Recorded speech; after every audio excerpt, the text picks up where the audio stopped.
Hello everyone, welcome to From the Star Wars Home Video Library. I'm your host Nathan P. Butler. This time we take a look at a landmark moment in Star Wars home video. The first time you could ever buy the Star Wars Trilogy, that is episodes 4 through 6, on VHS in widescreen format. Finally seeing the whole stinking film the way it was meant to be seen. Now, we talked last time about the Fox Video boxed set in full screen that was released in 1992. We saw the 1991 and then this re-release from 1992.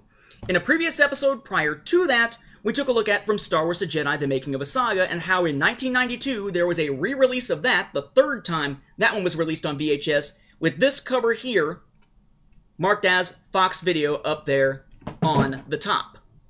Yes, that sound, if you heard it, was something falling off the chair beside me. Well, as will be the case for many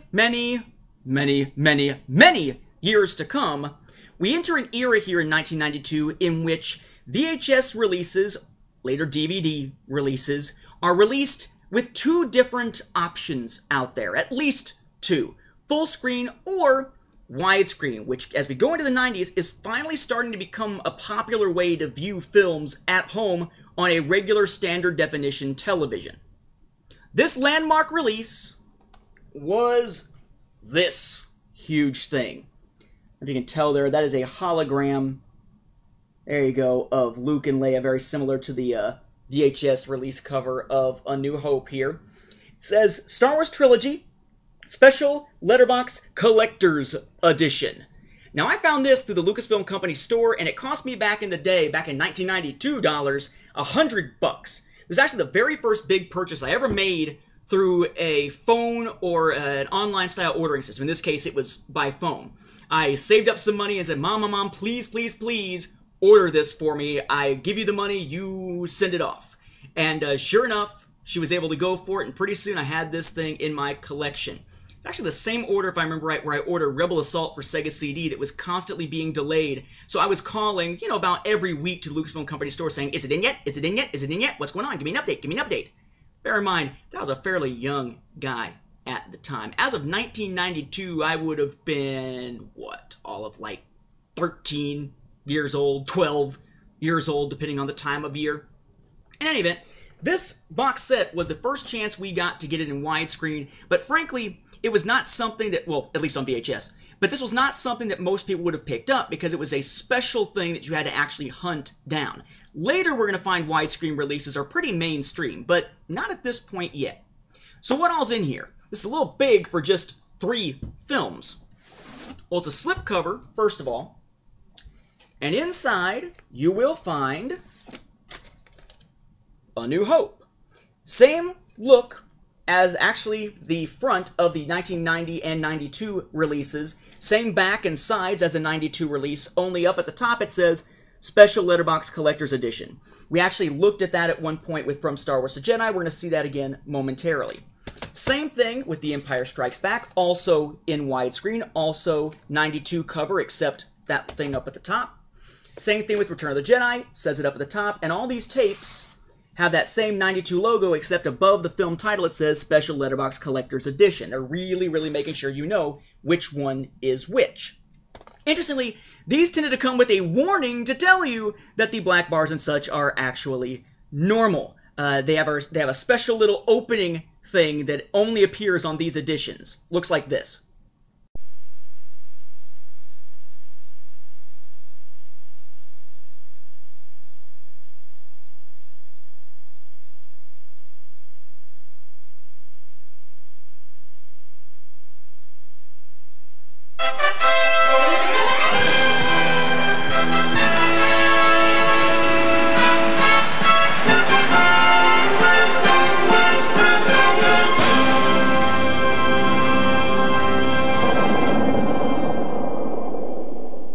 Now, interestingly, while that preceded each film, you actually did not have each film, in this case, preceded by a trailer for a boxed set. Because the trailer that was on the 92 sets and the 90 sets were for that cubic boxed set, the full screen set. Once you bought these, they figure, I guess, you're already in, the perfect situation, so you don't need to buy those full screen sets. Hey, it's a different time. They didn't want you to constantly spend your money on the same things over and over again, at least not as much as now. Also in this box set is a special release of From Star Wars to Jedi, The Making of a Saga. It says Special Collector's Edition at the top because it's not Letterbox, so the word Letterbox isn't on there. The label itself above the title says the same thing. We saw this a few episodes ago. But this, same thing you got on the regular VHS version that started being sold in '92, except for that, the thing at the top and the label. Otherwise, same release, but in the box set with those widescreen versions of the films. Okay. We got a little thing attached to the back. I actually kept mine that tells you what is in it. It says, introducing the Letterbox version of the Star Wars Trilogy. Special Collector's Edition box set includes Letterbox widescreen versions of Star Wars, The Empire Strikes Back, and Return of the Jedi. These films are in their original full-screen presentation. Yeah, this is why sometimes people get freaking confused. Widescreen, full screen. At this time, a lot of times, full screen meant widescreen, because it meant the whole picture, not it's taking up your full screen. That's why on eBay these days, you'll find a lot of times people try to sell those 2008 Star Wars DVD releases that were only out in widescreen, and they'll call it full screen.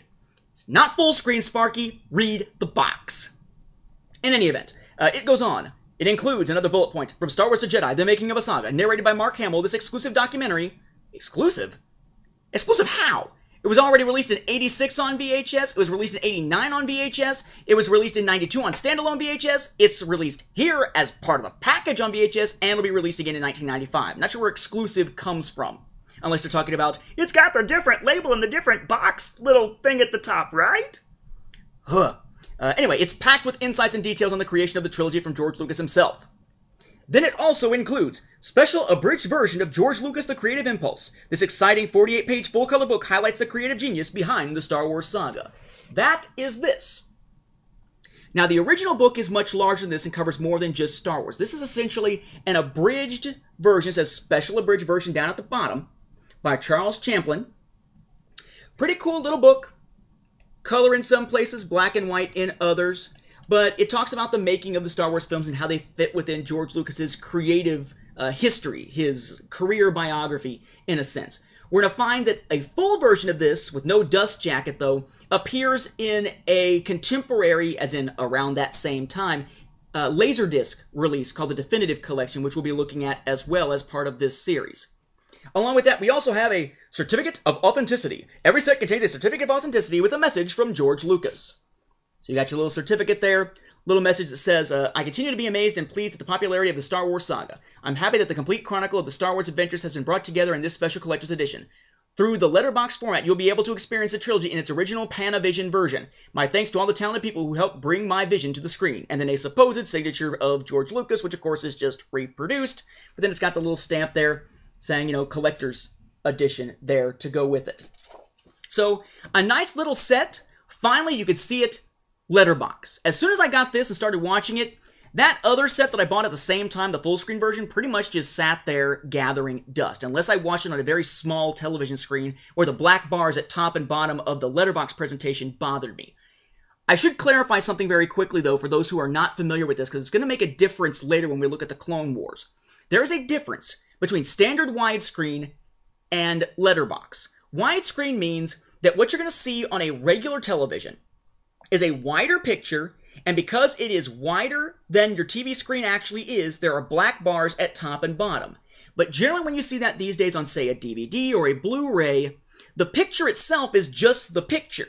And because it fits that size, it adds the black to the bottom. It's not actually built into the film itself. That's why you can watch a film like that on, say, a widescreen or HD television, and it looks just fine with either a tiny bit of black at the top and bottom or none, depending on the aspect ratio. Letterbox is a little different. Letterbox is still a standard 16 by 9 sized picture, same picture size as your regular TV screen. What they've done is they've put in the widescreen version, and the black bars at top and bottom are built into the frames themselves. There is no way to get rid of them. So unless you have a television like the one I have in my living room, not like the one I have in my bedroom, you wouldn't be able to zoom in on it and only see the widescreen portion of it. The black bars are part of it. You try playing a letterbox release through an HD television, and not only do you have your little viewing area and your black bars at top and bottom, you also, because it is 16 by 9, have black bars on the sides. It's a really weird situation where the widescreen part is actually kind of in the center of your TV screen, all nice and little bitty. Okay? There is a slight difference. In this case, not a big deal. There were no HD televisions at the time. People weren't watching widescreen television, so the best way to do it was to build in the black bars into a standard 16:9 frame. It will make a difference when we see some of these standalone DVD releases, often with toys, of episodes of the Clone Wars later in from the Star Wars Home Video Library's run.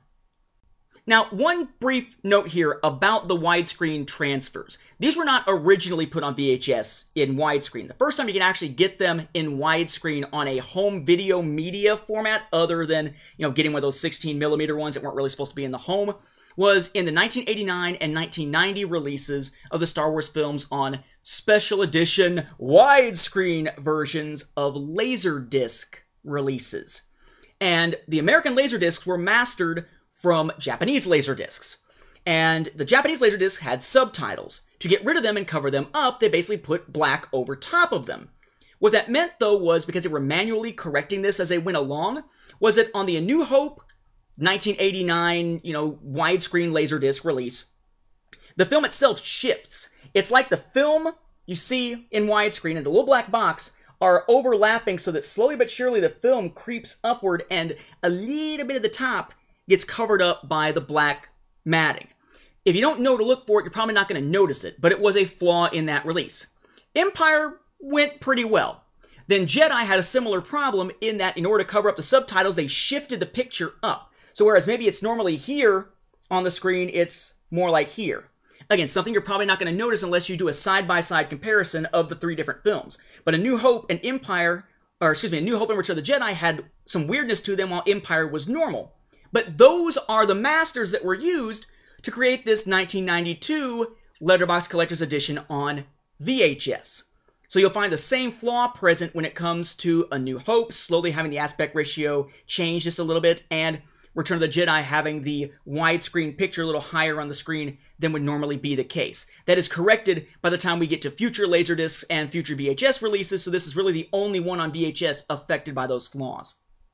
A very cool set, nifty to have the little extras. I mean, not much in the way of little extras, but you get a certificate, you get the book itself, and you don't have to buy from Star Wars The Jedi separately because it's part of the box set. But finally, VHS owners can watch Star Wars in widescreen presentation. That is a terrific thing. With that, we'll wrap up this episode. Thank you for watching, and may the Force be with the home video viewers.